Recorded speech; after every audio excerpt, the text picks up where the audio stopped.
नमस्कार साथियों, मेरा नाम है चंद्रलोक भारती और आप सभी का क्लास अगेन सबकी कक्षा में स्वागत है। साथियों, आज के इस वीडियो में हम लोग चर्चा करेंगे क्लास 10 के ज्योग्राफी के चैप्टर नंबर 2, जो कि हमारा forest and wild life resources हैं। तो इसी चैप्टर के ऊपर आज हम लोग इस वीडियो में डिटेल में चर्चा करेंगे। लेकिन आगे बढ़ने से पहले अगर आप लोग चैनल पर नए हैं तो चैनल को सब्सक्राइब करें और अपने साथियों के साथ इनको शेयर भी कर दें। तो चलिए हम लोग शुरू करते हैं। तो जैसा कि हम सभी लोग जानते हैं कि ये जो अपना प्लानेट अर्थ है, इस प्लानेट को हम लोग millions of other living beings के साथ में शेयर करते हैं। चाहे उसमें माइक्रो ऑर्गेनिजम्स हो, बैक्टीरिया हो, लाइकेन हो, मतलब इन सभी से लेकर के बनियान ट्रीज जो कि एक बड़े ट्रीज होते हैं, एलिफेंट, ब्लू व्हेल्स, इन सभी के साथ हम लोग इस प्लानेट को शेयर करते हैं। ये जो पूरा हमारा हैबिटेट है, ये पूरा हैबिटेट हमारा मतलब इस जगह पे बहुत ज़्यादा बायोडाइवर्सिटी है। यहाँ हमें बहुत ज़्यादा बायोलॉजिकल डाइवर्सिटी देखने को मिलता है। The entire habitat that we live in has immense biodiversity. यहाँ इमेंस बायोडाइवर्सिटी है। We human along with all living organisms form a complex web of ecological system। हम ह्यूमंस और बाकी साथ में जितने भी लिविंग ऑर्गेनिजम्स हैं, ये सब मिल करके एक complex web of ecological system हम लोग यहाँ पे बनाते हैं, in which we are only a part, जिसका कि हम लोग सिर्फ एक हिस्सा हैं, and very much dependent on this. और इनके ऊपर हम लोग बहुत हद तक डिपेंडेंट हैं, इस सिस्टम के ऊपर डिपेंडेंट हैं ताकि हम लोग एग्जिस्ट कर सकें। For example, the planets, animals, and microorganisms recreate the quality of air we breathe। हम लोग जिस हवा को सांस के रूप में लेते हैं, उस हवा को रिक्रिएट करने में प्लांट्स का बहुत बड़ा हाथ होता है, यानी कि प्लांट्स ही जिम्मेदार होता है। उसी प्रकार से the water we drink and the soil that produces our food without which we can not live, इनके बिना हम लोग जिंदा भी नहीं रह सकते हैं। फॉरेस्ट का बहुत ही की रोल है हमारे इस इकोलॉजिकल सिस्टम में, as these are also the primary producer on which all other living beings depend। चूँकि ये जो फॉरेस्ट है हमारा, हम लोग जानते हैं कि फॉरेस्ट जो कि ग्रीन प्लांट को कंटेन करता है, ट्रीज को कंटेन करता है, तो मतलब कि अगर ये ग्रीन प्लांट को कंटेन करता है तो मतलब कि ये फिर फोटोसिंथेसिस करेगा। फोटोसिंथेसिस अगर ये करेगा तो इसका मतलब है कि ये भोजन भी बनाएगा, और भोजन बनाएगा तो इसका मतलब ये हुआ कि ये हमारा ऑटोट्रॉप्स हो गया। और हम लोग जानते हैं कि अगर ये ऑटोट्रॉप्स हैं तो फोटोसिंथेसिस के प्रोसेस में ये ऑक्सीजन भी रिलीज करता है, और यही ऑक्सीजन तो हम सभी लिविंग ऑर्गेनिजम्स के लिए महत्वपूर्ण है। इस फोटोसिंथेसिस में जो ग्लूकोज बनता है, यानी कि C6H12O6 जो बनता है, यही तो हम दूसरे जो लिविंग ऑर्गेनिजम्स हैं उनका ये भोजन होता है। तो इस प्रकार से हम लोग कह सकते हैं कि ये जो हमारा एंटायर प्लानेट है, इस प्लानेट के ऊपर हम लोग अकेले नहीं हैं। इस प्लानेट के ऊपर हम लोग जो है इनका सिर्फ एक हिस्सा है, और इसी हिस्से में से एक हमारा फॉरेस्ट आ जाता है जिनके ऊपर हम सभी लोग डिपेंडेंट होते हैं। और अगर हम सभी लोग इनके ऊपर डिपेंडेंट होते हैं तो मतलब कि ये हमारे लिए इमेंस इम्पोर्टेंस रखता है। तो यहाँ हमारे पास एक टर्म दिया गया है, बायोलॉजिकल डाइवर्सिटी, यानी कि बायोडाइवर्सिटी। क्या हुआ इसका मतलब? बायोडाइवर्सिटी का मतलब हुआ जब हमारे पास बहुत ज़्यादा अमाउंट में, यानी कि immensely rich in wild life and cultivated species, diverse in form and function but closely integrated in a system through multiple network of interdependencies. इसका मतलब ये हुआ कि बायोडाइवर्सिटी का मतलब सीधे सीधे शब्द में अगर हम लोग ये समझें तो एक ऐसा जगह जहाँ बहुत सारे स्पीसीज, चाहे वो प्लांट के स्पीसीज़ हो या फिर एनिमल के स्पीसीज़ हो, वो सभी एक जगह रहते हो और सभी एक दूसरे के ऊपर किसी न किसी रूप से इंटरडिपेंडेंट हो। तो इस तरह की डाइवर्सिटी को हम लोग क्या कहेंगे? बायोडाइवर्सिटी कहेंगे या फिर बायोलॉजिकल डाइवर्सिटी, यानी कि बायोलॉजी में डाइवर्सिटी बायो बायोडाइवर्सिटी कहलाता है। तो अब हमारा टॉपिक है फ्लोरा एंड फौना। सबसे पहले इसकी स्थिति को हम लोग देख लेते हैं। तो if you look around you will be able to find there are some animals and plants which are unique in your areas. अगर हम लोग अपने आसपास में देखें तो कुछ प्लांट और कुछ एनिमल्स हैं जो कि अपने आसपास वाले एरिया में काफ़ी ज़्यादा यूनिक हैं।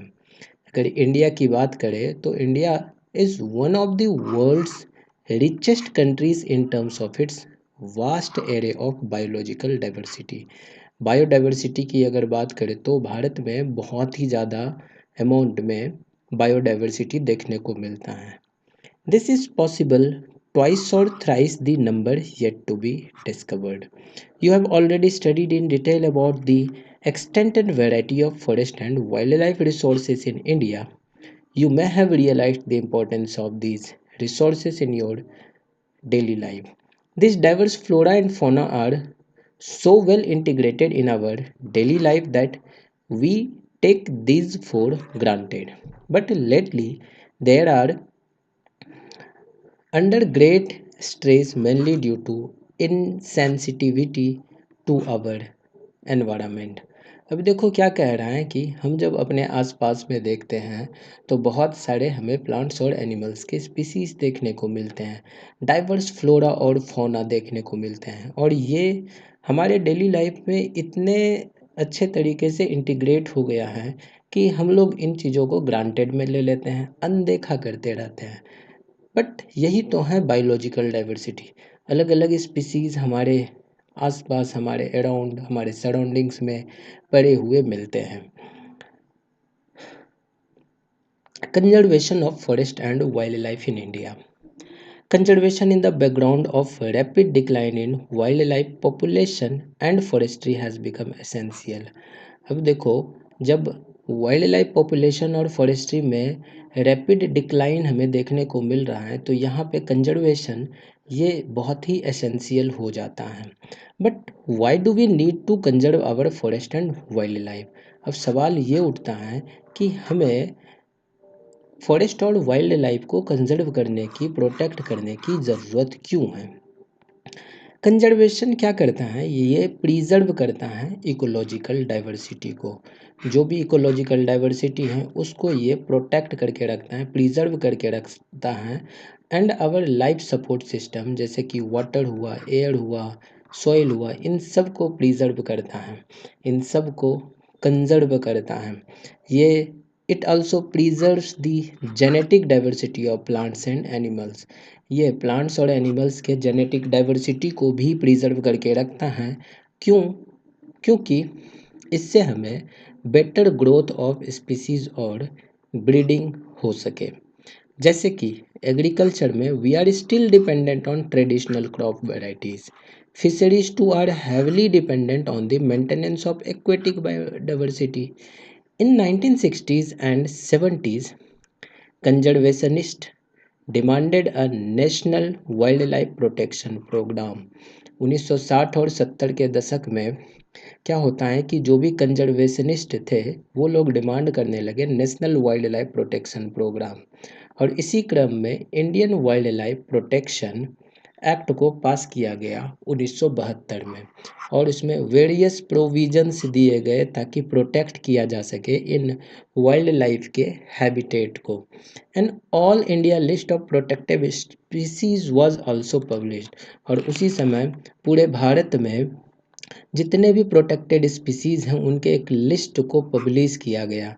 The thrust of the program was towards protecting the remaining population of certain endangered species by banning hunting, giving legal protection to their habitat and restricting trade in wildlife। अब इस programme को thrust तब मिला जब जब ये जो remaining population बचे थे कुछ इंडेंजर्ड स्पीसीज़ के, उनको प्रोटेक्ट करने के लिए इनके हंटिंग को बैन किया गया, इनको लीगल प्रोटेक्शन दिया गया, इनके हैबिटेट को लीगल प्रोटेक्शन दिया गया, इनके ट्रेड को रेस्ट्रिक्ट किया गया। वाइल्ड लाइफ में कोई ट्रेड नहीं कर सकता है, कोई व्यापार नहीं कर सकता है। और subsequently central and many state government established national park and wild life sanctuaries. और इसी के साथ साथ बहुत सारे स्टेट गवर्नमेंट ने और सेंट्रल गवर्नमेंट ने मिल करके नेशनल पार्क और वाइल्ड लाइफ सेंचुरीज को इन्होंने स्टैब्लिश किया। The central government also announced several projects for protecting specific animals which are gravely threatened. अब भारत सरकार ने यानी कि सेंट्रल गवर्नमेंट ने, केंद्र सरकार ने बहुत सारे ऐसे प्रोजेक्ट को भी उन्होंने अनाउंस किया जिससे कि कुछ खास स्पीसीज को प्रोटेक्ट किया जा सके जो स्पेशली थ्रेटेंड है। इसमें से हमारा एक टाइगर आ जाता है, वन हॉर्न्ड राइनोसरस आ जाता है, कश्मीरी स्टैग हो जाता है, या फिर इसी को हम लोग हंगूल कहते हैं। थ्री टाइप्स ऑफ क्रोकोडाइल हो गए जिसमें कि fresh water crocodile, salt water crocodile and घड़ियाल। इसी के साथ में फिर एशियाटिक लायन और बाकी दूसरे एनिमल्स भी थे। Most recently Indian elephant, black buck जिनको चिंकारा भी कहते हैं, ग्रेट इंडियन बस्टर्ड जिनको गोदावन भी कहते हैं, और snow leopard have been given full और partial legal protection against hunting and trade throughout India. यानी कि इन सभी स्पीसीज में अब ना ही ट्रेड किया जा सकता है और ना ही इनको हंट किया जा सकता है, यानी कि इनका शिकार भी नहीं किया जा सकता है। तो ये सब प्रोग्राम्स चालू किया गया है भारत में। The conservation projects are now focusing on biodiversity rather than on a few of its components. अब जो कंजर्वेशन प्रोजेक्ट्स हैं वो मूल रूप से फोकस कर रही हैं किन चीज़ों के ऊपर, बायोलॉजिकल डाइवर्सिटी के ऊपर, rather than focusing on few of its components.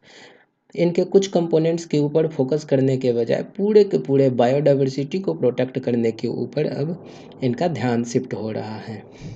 There is no a more intensive search for different conservation measures.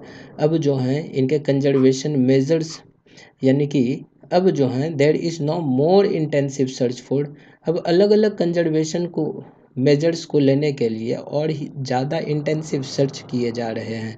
Increasingly even insects are beginning to find a place in conservation planning. अब जो हैं मतलब अब हम लोग इतने micro level पे जाने की कोशिश कर रहे हैं जहाँ जो छोटे छोटे इंसेक्ट्स हैं उनको भी हम लोग कंजर्व करने की का प्लान कर रहे हैं। In the notification under wildlife act 1980 and 1986, 1980 और 1986 का जो नोटिफिकेशन था अंडर वाइल्ड लाइफ एक्ट, उसमें several hundred butterflies, moth, beetle and one dragonfly have been added to the list to the protected species. यानी कि ये जो protected species का लिस्ट है उसमें इन सभी इंसेक्ट्स को भी जोड़ दिया गया है। 1991 में क्या होता है कि फॉर द फर्स्ट टाइम, पहली बार, plants were also added to the list. List में प्लांट्स को भी ऐड किया गया, स्टार्टिंग विद 6 स्पीसीज। शुरुआत में 6 स्पीसीज को इसमें ऐड करा गया था। अब थोड़ा हम लोग जान लेते हैं types and distribution of forest and wild life resources. तो इनके बारे में हम लोग चर्चा कर लेते हैं। तो types and distribution of forest के ऊपर और फिर वाइल्ड लाइफ रिसोर्सेज जो यहाँ अवेलेबल हैं उनके ऊपर भी चर्चा कर लेते हैं। तो देखो, even if we want to conserve our vast forest and wild life resources, it is rather difficult to manage. अगर हम लोग इनको कंजर्व करना भी चाहें, यानी कि ये जो वास्ट फॉरेस्ट और वाइल्ड लाइफ रिसोर्सेस हैं, इसको अगर हम लोग कंजर्व करना चाहें तो ये थोड़ा डिफ़िकल्ट हो जाता है इनको मैनेज करना, कंट्रोल करना, इनको रेगुलेट करना। तो इसीलिए in India much of its forest and wild life resources are either owned और managed by the government through the forest department. तो हमारे भारत में मोस्ट ऑफ द फॉरेस्ट और वाइल्ड लाइफ रिसोर्सेज जो हैं उनको या तो भारत सरकार के द्वारा ऑन किया जाता है, या फिर भारत सरकार इनको मैनेज करती हैं अपने फॉरेस्ट डिपार्टमेंट के थ्रू, या फिर दूसरे गवर्नमेंटल डिपार्टमेंट के थ्रू इनको मैनेज करती हैं। तो दिस आर क्लासिफाइड अंडर, तो इन फॉरेस्ट एरियाज़ को हम लोग इन 3 कैटेगरीज में बांटते हैं। पहला है रिजर्व्ड फॉरेस्ट। रिजर्व्ड फॉरेस्ट में more than half of the total forest land को इसमें रिजर्व फॉरेस्ट डिक्लेयर कर दिया गया है। Reserve forest are regarded as the most valuable as far as the conservation of forest and wild life resources are concerned. और दूसरा हो जाता है इसमें हमारा प्रोटेक्टेड फॉरेस्ट। प्रोटेक्टेड फॉरेस्ट में लगभग 1/3 of the total forest area को प्रोटेक्टेड फॉरेस्ट के अंदर कैटेगराइज करा गया है as declared by the forest department. ये फॉरेस्ट लैंड प्रोटेक्टेड हैं फ्रॉम एनी फर्दर डिप्लेशन, यानी कि अब इसमें फर्दर डिप्लेशन नहीं हो सकता है। और तीसरा क्लास है अनक्लास्ड फॉरेस्ट का। तो कुछ अदर फॉरेस्ट हैं और वेस्ट लैंड हैं जो कि बिलोंग करता है दोनों गवर्नमेंट को और प्राइवेट इंडिविजुअल्स को या फिर किसी कम्युनिटीज़ को। तो ये सारे फॉरेस्ट अभी अनक्लास्ड फॉरेस्ट में कैटेगराइज्ड हैं। रिजर्व्ड और protected forest are also referred to as permanent forest state. ये जो रिजर्व फॉरेस्ट हैं और प्रोटेक्टेड फॉरेस्ट हैं, इसको हम लोग परमानेंट फॉरेस्ट स्टेट कह सकते हैं। और इसको मेंटेन किया जाता है for the purpose of producing timber and other forest produce. इनको मेंटेन किया जाता है, क्यों किया जाता है? For the purpose of producing timber के लिए और दूसरे फॉरेस्ट प्रोड्यूस के लिए, और एक रीज़न प्रोटेक्टिव रीजन्स भी हैं। तो इन सभी चीज़ों के लिए इनको मेंटेन किया जाता है। तो मध्य प्रदेश में हमें लार्जेस्ट एरिया देखने को मिलता है परमानेंट फॉरेस्ट के अंडर, जिसमें से 75% of its total forest area इसमें कंसीडर करा गया। उसी प्रकार से जम्मू कश्मीर, आंध्र प्रदेश, उत्तराखंड, केरला, तमिलनाडु, वेस्ट बंगाल, महाराष्ट्र, यहाँ पर भी हमें large percentage of reserve forest देखने को मिलता है। जबकि दूसरे तरफ हमारा बिहार हो गया, Haryana, Punjab, Himachal Pradesh, Odisha and Rajasthan have a bulk of it under protected forest. फिर अगर all north eastern states and parts of Gujarat have a very high percentage of their forest as unclassed forest, जो कि मैनेज किया जाता है लोकल कम्युनिटीज़ के द्वारा।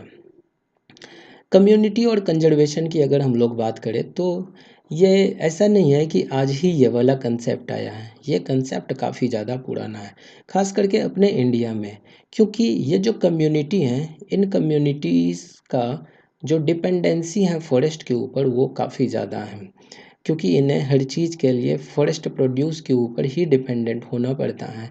इसलिए कम्युनिटी और कंजर्वेशन ये एक दूसरे से रिलेटेड हैं। Conservation strategies are not new in our country, ये कुछ कोई नया नहीं है हमारे भारत में। We often ignore that in India forest are also home to some of the traditional communities, and in some area of India, local communities are struggling to conserve these habitats along with government officials, recognizing that only this will secure their own long term livelihood। जैसे कि Sariska tiger reserve में देखें, जो कि राजस्थान में है, villagers have fought against mining. Mining के against इन लोगों ने लड़ाइयाँ लड़ी by citing the wild life protection act. और इसी प्रकार से बहुत सारे एरियाज़ में villagers themselves are protecting habitat and explicitly rejecting government involvement. और जो इनहेबिटेंट्स हैं of the 5 villages in the Alwar district of Rajasthan, they have declared 1200 hectares of forest as the Bhairodev Dakav यानी Sonchuri, declaring their own set of rules and regulations which do not allow hunting and also protecting the wildlife against any outside encroachment। तो इस प्रकार से हम लोग देखते हैं कि जो हमारे इंडिया हैं, इस इंडिया में बहुत सारे ऐसे विलेजर्स हैं, कम्युनिटीज़ हैं, जिनका एक ख़ास लगाव है फॉरेस्ट एरियाज़ को लेकर के, और यही लगाव जो है इन फॉरेस्ट एरियाज़ को प्रोटेक्ट करती है।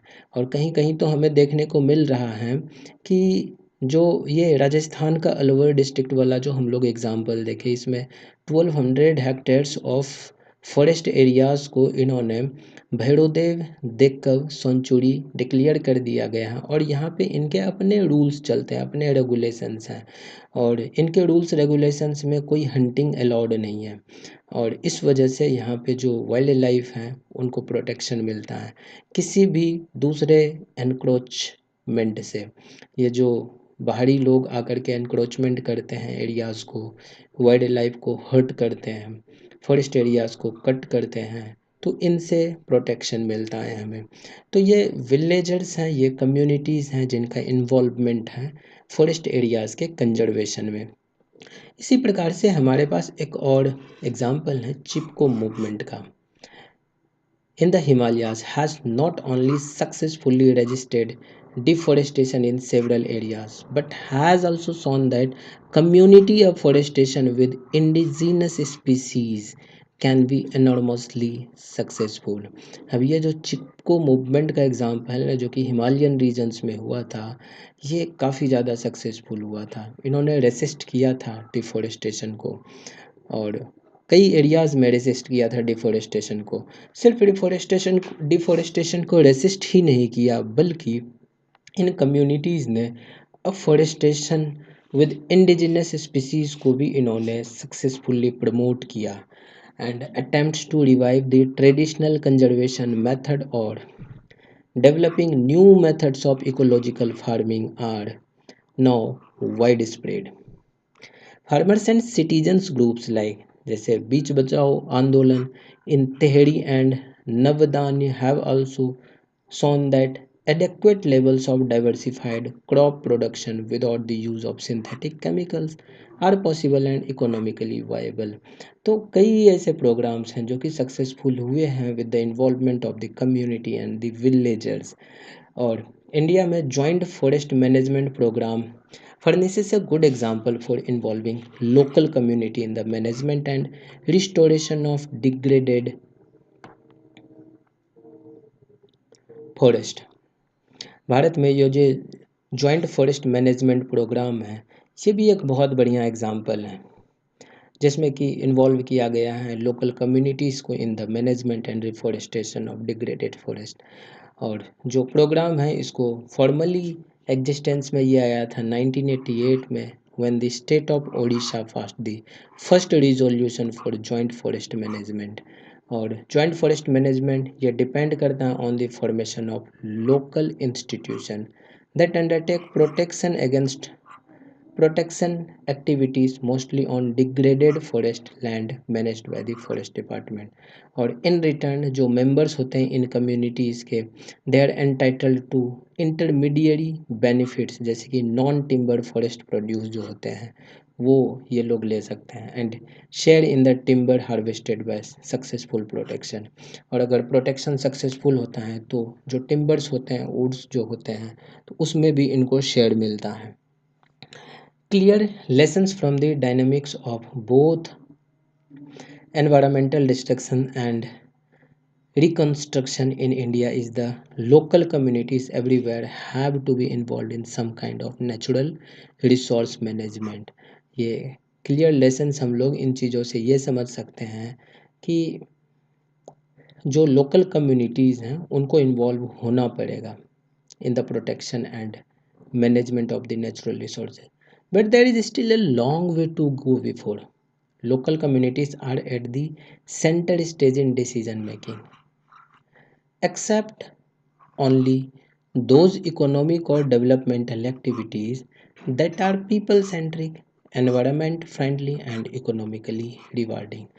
ऐसे इकोनॉमिक डेवलपमेंटल एक्टिविटीज़ को ही हमें एक्सेप्ट करना चाहिए जो कि पीपल सेंट्रिक हो, एनवायरनमेंट फ्रेंडली हो और इकोनॉमिकली रिवार्डिंग हो, तब जा कर के ये हमारे लिए हेल्पफुल हो सकता है।